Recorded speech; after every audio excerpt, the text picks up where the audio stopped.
కానీ శివప్రసాద్ గారు మీరు చాలా బాగా వివరించారు. అంటే గణాంకాల ద్వారా కేంద్ర ప్రభుత్వం కానీ, నీతి ఆయోగ్ కానీ, ఆర్బీఐ కానీ ఇవన్నీ కోట్ చేశారు, బాగుంది. మీ దగ్గర లెక్కలు కూడా చాలా పక్కాగా ఉన్నట్టున్నాయి. అయితే ఇది సామాన్య ప్రజలకి, సామాన్య అట్టడుగు వర్గాలకి ఇది ఎంతవరకు చేరింది? అంటే ప్రభుత్వం ఇలా చేస్తుంది అంటే అభివృద్ధిలో ఉంది అనేది చాలామందికి తెలియలేదు అంటున్నారు. ప్రతిపక్షాలు చేస్తున్నటువంటి వాదంతో వాళ్ళు వేకీపించారంటున్నారు. మీరు చెప్పింది నిజమే. ఎందుకంటే ఇన్ని లెక్కలు ఇన్ని గణాంకాలు చూసుకుని ప్రజలేమీ చూడరు. అవును. కాకపోతే నేను ఇందాక చెప్పిన డైరెక్ట్గా ఒక విషయం చూస్తారు, మనకు ఎట్లా ఉంది, మనం అభివృద్ధి చెందామా లేదా, మనకు ఎట్లా ఉంది, మనం పర్సనల్గా బెనిఫిట్ అవుతున్నామా లేదా, లేకపోతే ఇబ్బంది పడుతున్నామా, ఆర్థికంగా బాగుందా బాగాలేదా, మన పిల్లలకి ఉద్యోగాలు వస్తున్నాయా రావట్లేదా, నెల గడిచేటప్పుడు జేబులో డబ్బులు ఉంటున్నాయా లేవా, ఇవే ఆలోచిస్తారు. ఇంకోటి ఇందాక మీరు చెప్పడం, ఇన్ఫ్లేషన్ తీసుకుంటే ఇప్పుడు ఆర్థికంగా బాగుండి పరిపాలన బాగుంటేనే ఇన్ఫ్లేషన్ తగ్గుతుంది. ఆంధ్రప్రదేశ్ ఇన్ఫ్లేషను జాతీయ ద్రవ్యోల్బణంగా తక్కువ ఉంది. ఓకే.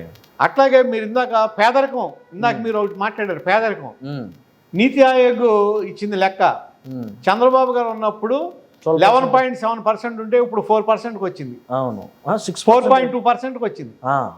11.7 నుంచి 4.2%, అంటే దాదాపు 7% పేదరికం తగ్గింది. ఎట్లా తగ్గింది? దీనికి కూడా ఒక లెక్క ఉంది. ఎందుకంటే ఇప్పుడు జగన్మోహన్ రెడ్డి గారు డిబిడి ద్వారా 2,80,000 కోట్లు ఇచ్చారు ప్రజలకి, సామాన్యులకి. మీరు నేను ఉన్నాం అనుకోండి, మన కడుపు నిండుగా ఉందనుకోండి, తీసుకెళ్ళి ఏం చేస్తాం, బ్యాంకులో వేస్తాం.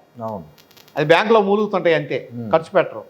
సామాన్యులు ఏం చేస్తారు, రూపాయి రాగానే తీసుకెళ్ళిపోయి ఏదైనా కొంటామో లేకపోతే ఇంట్లో కొనుక్కుంటామో, దాన్ని మార్కెట్లోకి ఖర్చు పెట్టేస్తారు. అంటే దాన్ని ఒక 2,80,000 కోట్లు 4 సార్లు టర్న్ ఓవర్ అయితే మార్కెట్లోకి దాదాపు 10-11 లక్షల కోట్లు అవుతుంది. కొనుగోలు శక్తి 11 లక్షల కోట్ల మీద మీరు జిఎస్టీ తీసుకుంటే దాదాపు 1,00,000 కోట్లు జిఎస్టీ వస్తుంది మీకు పన్నుల రూపంలో తిరిగి వస్తున్నాయి.